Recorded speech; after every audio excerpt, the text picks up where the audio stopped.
Heto na po ang 5 naunang mag-comment at 5 napili ko. Comment lang po kayo, kahit hindi kayo una baka mapili ko kayo. Heto na po ang una na si Anissa Dico, Lodi Juanito Jr. Velo Chase, Lodi Domingo Duaso, Lodi Alrose Acon, Lodi Ronald Castillo Violan, Lodi John Buet Ebies, Lodi Umar Soco Boss, Lodi Kim Brian Guntan, Lodi Ulea Yestokoy, Lodi Davino Felipe. Maraming salamat po sa inyong lahat. At kung bago ka pa lang dito baka naman. Ika-20 kabanata, sa pagpapatuloy. Makikita ang bahay na ito. Napatingin si Guangtou na napasabi na nabalitaan ko na dumating daw kahapon si Patriarch Song at si Binibining Song. Nakapikit na tumugon ng ating bida na oo. Dagdag pa niya sa isip na si Patriarch Song, na nakabalita tungkol sa insidente, ay dumating kasama si Song Hualin at nagpahayag ng pasasalamat sa akin sa pagtitipon. At naisip niya ito na sinabi sa kanya ni Patriarka Song na salamat. Narinig ko na dahil sa iyo kaya namin nalaman ang katotohanan. Tumugon siya habang nakangiti na hindi po, sir. Si Lin po ang nakatuklas nito. Sinamahan ko lang po siya. Nagulat naman sa kanyang narinig si Hualin na napatingin sa kanya ng tahimik. Hinawakan siya sa kamay at sinabi pa sa kanya na alam kong hindi ganoon ang nangyari. Kung hindi dahil sa iyo, nalagay sana sa malaking gulo ang pamilya namin. At makikita ang kanyang kamay na hinawakan ni Patriarka Song. Nakatingin siya dito na sinabi niya sa isip na ang kanyang malalaki at magagaspang na kamay ay hindi inaasahang napakainit. Nakatingin sa kanya ito na sinabi pa na maraming salamat talaga. Balik sa kanila na sinabi ni Guangtou na sa tingin ko ay nakakuha ka ng puntos kay Binibining Song dahil sa insidenteng ito. Pagkatapos nyon, siguradong niyaya mo siyang uminom, di ba? Sumagot siya na hindi, naghiwalay kami agad. Napahinga naman si Guangtou na napasabi habang napapikit na dapat man lang ay uminom kayo ng magkasama. May mga bagay pa kayong dapat ayusin. Nakatingin ang ating bida sa ibaba na napangising sinabi na hindi ko ginawa yon para doon.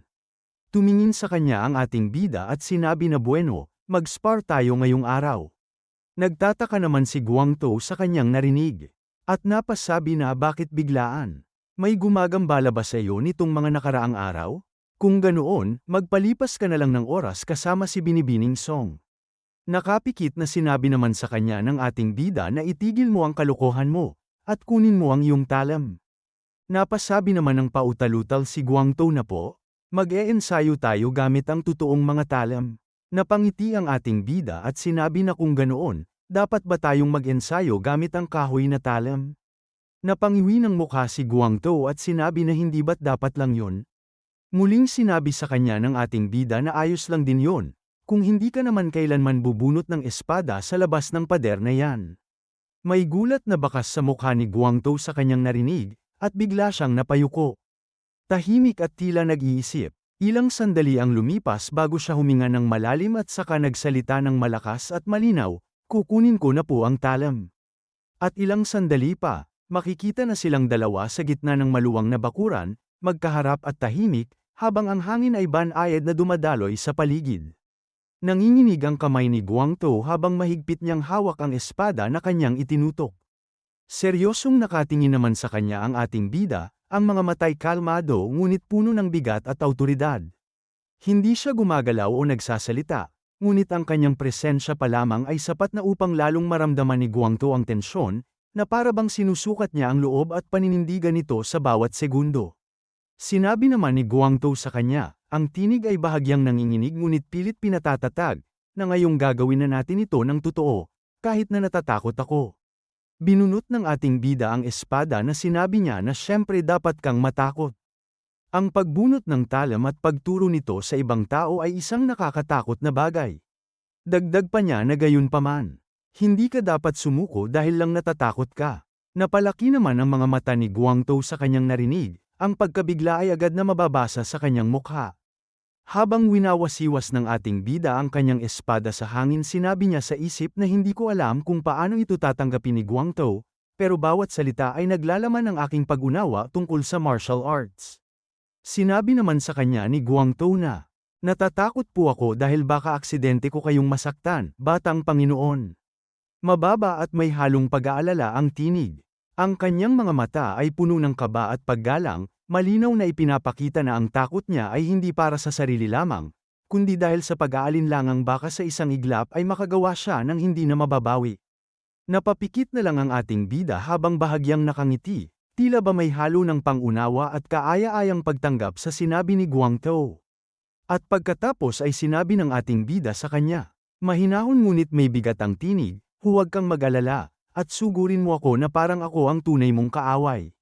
Sa mga salitang yon ay may kumpiyansa at hamon, na para bang sinasadyang wasakin ang natitirang pag-aalinlangan ni Guangzhou at itulak siya upang ibuhos ang lahat ng kanyang lakas at determinasyon. Sumagot ito sa kanya na opo. Naghanda si Guangzhou, itinaas niya ang kanyang espada ng matatag, ang mga mata ay nakatuon sa ating bida. Habang hinawakan naman ng ating bida ang kanyang espada sa unahan. Matatag at kalmado ang posture, na para bang bawat galaw ay sinadya at kontrolado. At ilang sandali pa, nawala si Guangzhou sa kanyang pinagkakatayuan, parang biglang naglaho sa mga mata ng nakamasid. Makikita siya agad na mabilis na sumugod, ang espada ay nakatutok at matalim ang galaw, bawat hakbang ay puno ng determinasyon at bilis. Hinampas niya ang espada patungo sa ating bida, mabilis at matalim ang galaw, ngunit madaling naharangan lamang ito ng ating bida. Ang pagbangga ng mga talam ay nagbigay ng matinis na tunog, at makikita ang kontrol at husay ng ating bida sa bawat galaw, na halos walang iniwang puwang para sa pagkakamali at nagpakita ng malinaw na kalamangan sa pakikipaglaban. Napangiwi ng mukha si Guangzhou habang pilit niyang hinaharangan ang atake ng ating bida, ramdam ang matinding puwersa at kontrol na ipinapakita. Sinabi naman sa kanya ng ating bida na idilat mo ng malaki ang iyong mga mata at gawin mo ito ng maayos. Muling itinaas ni Guangzhou ang kanyang espada, nakangiwi pa rin ang mukha, ramdam ang pagod at tensyon sa bawat galaw. At muling sumugod si Guangzhou, ihahampas ang espada na nagmula pa sa kanyang likuran, mabilis at puno ng puwersa ang galaw. Naharang ng ating bida ang atake, ngunit mabilis namang tumakbo si Guangzhou sa gilid, ang mga mata ay nakatuon pa rin sa kanyang kalaban. Tahimik lamang na nakatingin ang ating bida, kalmado at handa, habang pinagmamasdan ang bawat galaw ni Guangzhou. Sinusukat ang bilis, posisyon, at intensyon nito bago muling kumilos. May nakasalubong na kilay si Guangzhou, habang mahigpit niyang hinahawakan ang espada ng dalawang kamay. At mula sa ibaba, winasiwas niya ang espada ng mabilis at matalim, ngunit madali lamang itong naharang ng ating bida. Nagkatamaan ang kanilang mga espada, ang tunog ng metal na bumangga ay umalingaw sa paligid. Halata ang hirap ni Guangzhou sa bawat pagtulak at paghaharap ng talam, ang kanyang mga braso ay nanginginig sa puwersa at bilis ng ating bida. Nakatingin siya ng seryoso kay Guangzhou, dinagdagan niya ang puwersa sa pagtulak ng talam, ramdam sa bawat galaw ang bigat at husay na ipinapakita. Habang bahagya namang napaatras si Guangzhou, nakangiwi ang mukha, ang isang mata ay napapikit, ramdam ang bigat sa bawat galaw. Napatingin naman ang ating bida sa gilid habang ang atake ni Guangzhou ay dumaan. Pilit namang hinaharangan ni Guangzhou ang mga atake ng ating bida. At sinabi niya dito na idilat mo ang iyong mga mata. Mamamatay ka kapag ipinikit mo ang mga ito. Tumuon ka sa iyong posture. Malakas na samagod naman ito na opo. At muli na namang sumugod ito sa kanya. At gaya ng dati madali lang na naharang ng ating bida ito.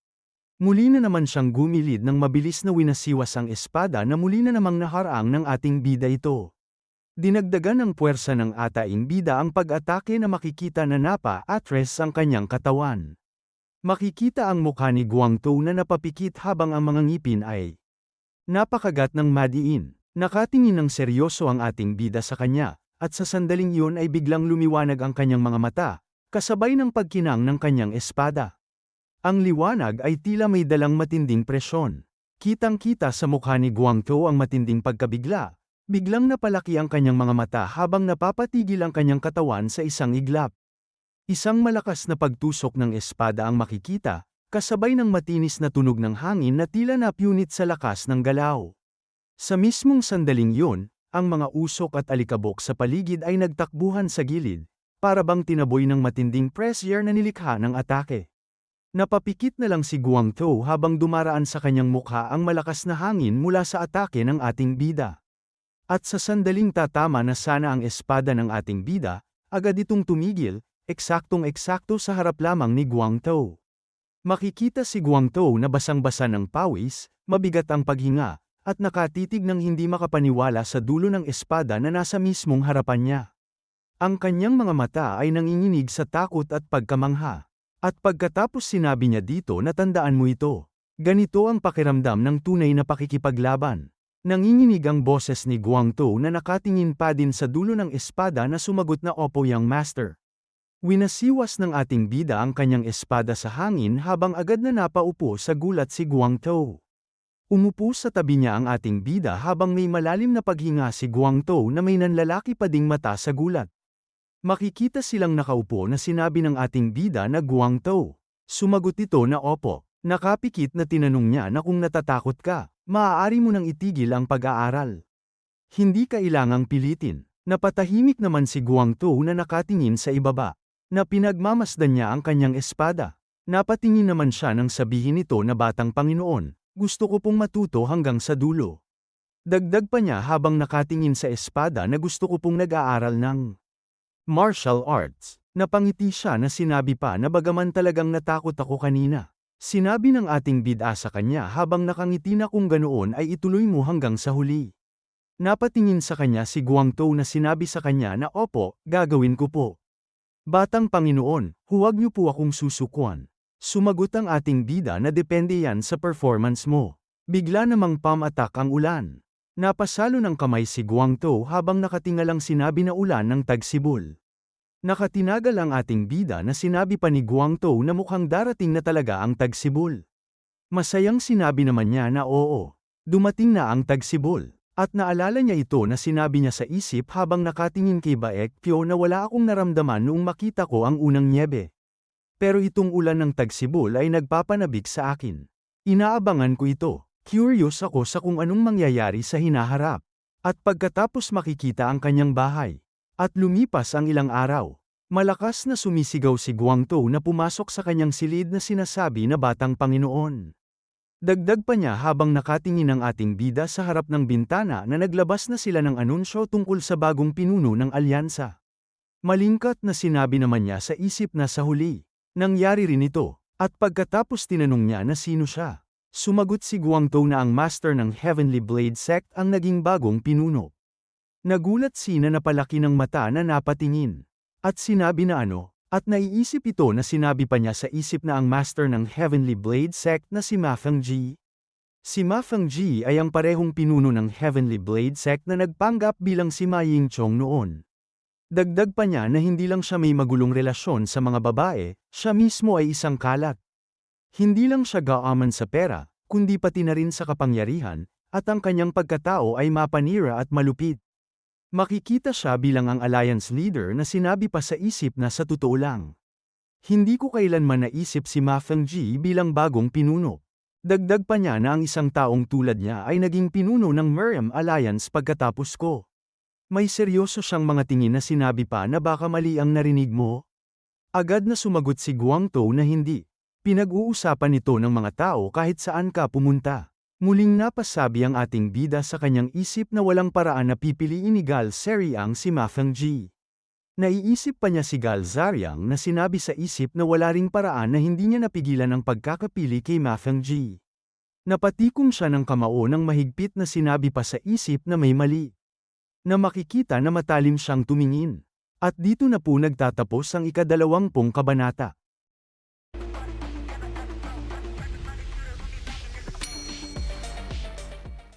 Ika-21 kabanata, sa pagpapatuloy.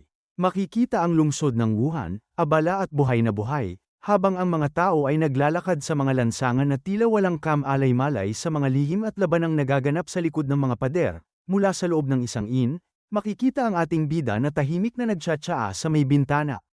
Hawak niya ang tasa ng marahan, habang ang mainit na singaw ay dahan-daang umaangat at naglalaho sa hangin.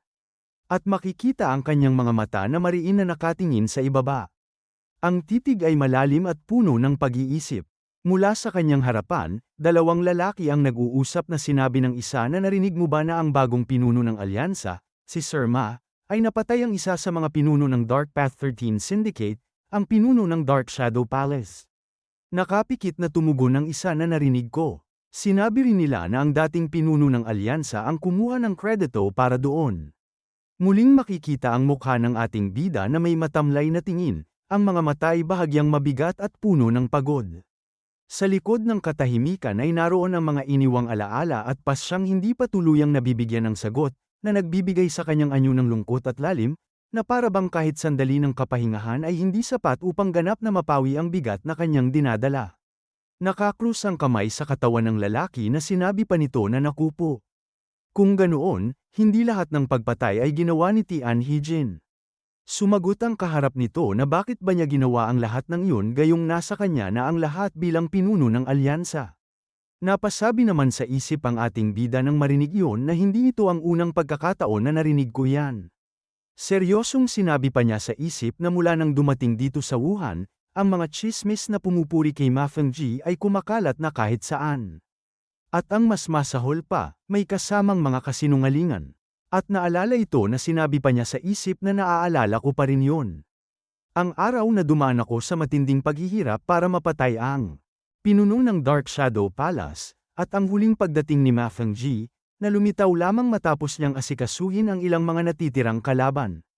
Makikita siyang tahimik lamang na nakatayo, hindi gumagalaw, tila ba nilulunod ang sarili sa sariling pag-iisip. Ilang sandali pa ang lumipas nang bigla siyang napalingon, waring may naramdamang presensya. Paglingon niya, nakita niya ang grupo ni Fengji na kakarating lamang, ang kanilang mga mukha ay seryoso at bakas pa ang tensyon matapos ang naganap na labanan. Nakatingin ito sa kanya na may hindi makapaniwala habang bahagyang napabuka ng labi. Na sinabi pa ng ating bida na sa digmaan laban sa unorthodox path, pinilit niya ang sarili niyang tumulong sa Muram Alliance. Pero, iniwasan niya ang lahat ng labanan para mabawasan ang pinsala sa sarili niyang sekta. Seryosong nakatingin siya sa unahan na sinabi pa niya sa isip na matapos mahuli sa akin, ang Heavenly Blade Sect ay nabuhay nang hindi man lang makatingala sa harap ko. Pero ngayon may mga chismis na pumupuri sa kanila para sa isang bagay na hindi naman nila ginawa. Napahigop siya ng tsaa. At muling nakatingin sa unahan na sinabi pa niya sa isip na may isang sadyang nagkakalat ng mga maling balita. At muling naalala ito, na sinabi sa kanya ni Galzariang na Sir, kahit na ikaw pa ang pinakamalakas na tao sa mundo, hindi mo kayang dominahin ang Central Plains. Dagdag pa sa kanya nito na ang pinakamalakas sa mundo ay isa lamang taong pinakamagaling sa pakikipaglaban. Ang nagdodomina sa Jianghu ay awtoridad. Na makikita ang Alliance-led ear ay bahagyang napatungo na lang ng ulo. At pagkatapos, napapikit na lamang ang ating bida sa mga nagaganap na pangyayari, na para bang unti-unting bumibigat ang lahat ng kanyang napagtanto. Lumabas siya ng dahan-dahan ang mga hakbang, habang sinasabi niya sa kanyang isip na, nakahawak sa salukat na tama ang sinabi ni Galzariang noon. Habang patuloy siyang naglalakad, seryoso ang mukha at matalim ang mga mata, dagdag pa niya. Sa kanyang isipan, bukod pa rito, hindi na rin ako ang pinakamalakas na tao sa mundo ngayon. At ilang sandali pa, makikita na siyang naglalakad mag-isa sa daan, ang mga hakbang ay mabagal ngunit matatag. Napalingon siya sa gilid, at sa kanyang isip ay napasabi siya, ang lugar na ito ay. Ngunit agad niyang itinigil ang pag-iisip at hindi itinuloy ang pangungusap. Nakita niya pala ang isang bahay inuman na sinabi pa sa isip na ang tavern kung saan ako paminsan-minsang umiinom ng alak noong lumalabas ako sa gabi bilang pinuno ng alyansa. Makikita ang bandera nito na sumasayaw sa hangin na sinabi pa niya sa isip na bakit ako napunta rito nang hindi ko namamalayan. At muling naalala niya ang bawat sandali, muling makikita ang bandera na sinabi pa niya sa isip na sa totoo lang, hindi ako mahilig uminom, pero gustong-gusto ko ang atmosfera ng lugar na ito. Sa mga araw na tulad nito, tanging si Baekpyo lang ang sama-sama sa akin at madalas niyang tinatanggihan ang alak na inaalok ko sa kanya. Kahit sabihin ko sa kanya na maaari siyang uminom ng kahit isa lang. Hindi niya kailanman ginawa. Dagdag pa niya na siya ay isang taong hindi kailanman sumira sa kanyang mga prinsipyo pagdating sa kanyang tungkulin bilang escort.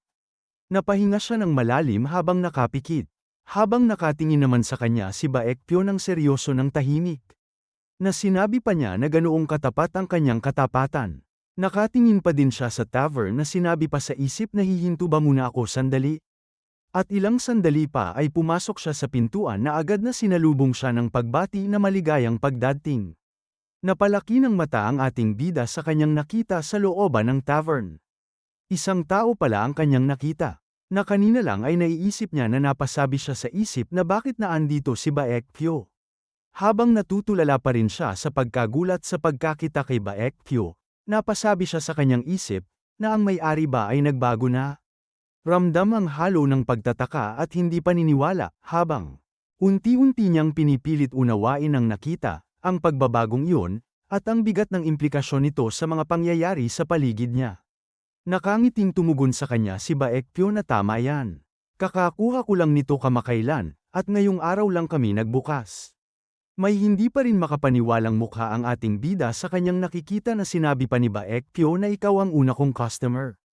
At pagkatapos ay tahimik na napatungo siya ng ulo.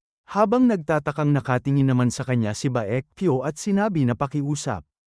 Maupo ka kahit saan mo gusto. Sumagot ang ating bida habang umupo siya, malapit sa bintana na opo. Tahimik siya na nakaupo. Napatingin naman sa kanya si Baekpyo na sinabi niya na kaya gusto mong maupo riyan.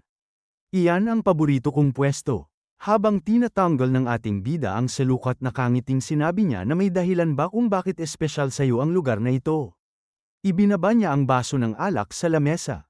At nakangiting sinabi niya na ano lang. Gusto ko lang. Napangiti ang gating bida habang iinom ng alak. At naalala niya ito na sinabi pa niya na ako ay laging nakaupo rito kasama si Baekpyo. Habang nakatingin siya dito sinabi pa niya sa isip na gusto kong sabihin sa kanya na ako si Tian Hijin. Kung siya, tiyak na susunod siya sa akin. Gayunpaman, patay na si Tian Hijin. Na sinabi pa niya sa isip na kapwa sa buhay niya at sa buhay ko.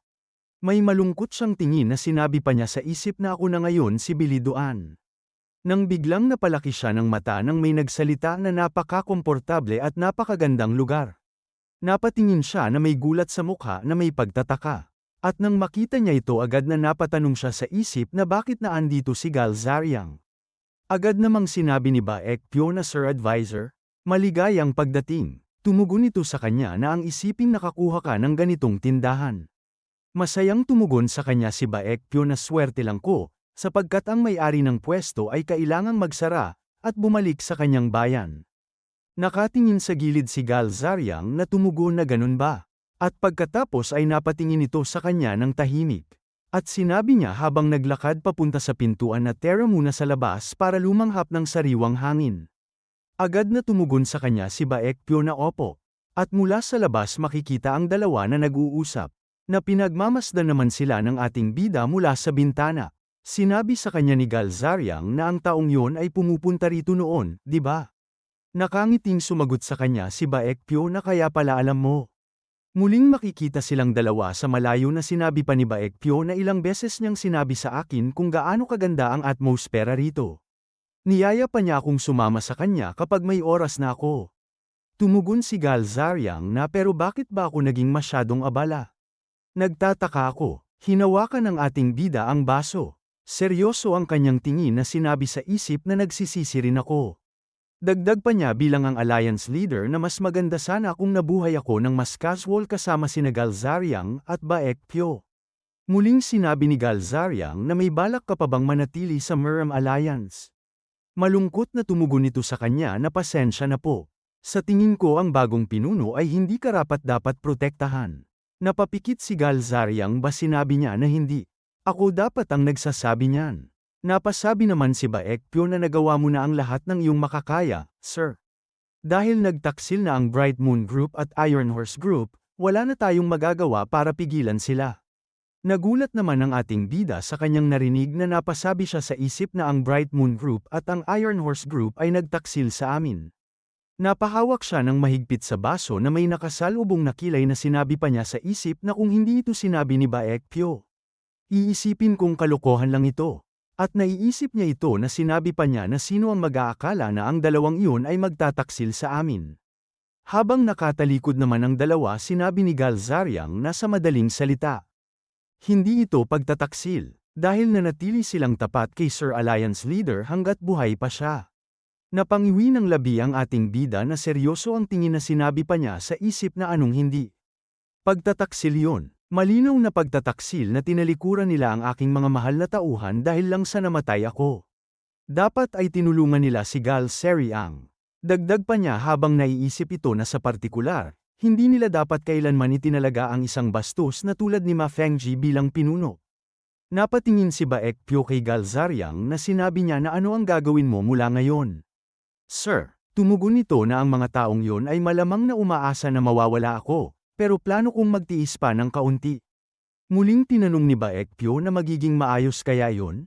Bahagyang napatungo ng ulo si Gal Zariang at sinabi na dahil may mga matang nagmamasid, hindi sila makakagawa ng anumang hayagang hakbang laban sa akin, kaya malamang na ibababa ako sa isang maliit na organisasyon kung saan man. Gayunman paman, balak kong magtiyaga hanggang sa huli. Tahimik naman na napatingin sa kanya si Baekpyo na may pag-aalala.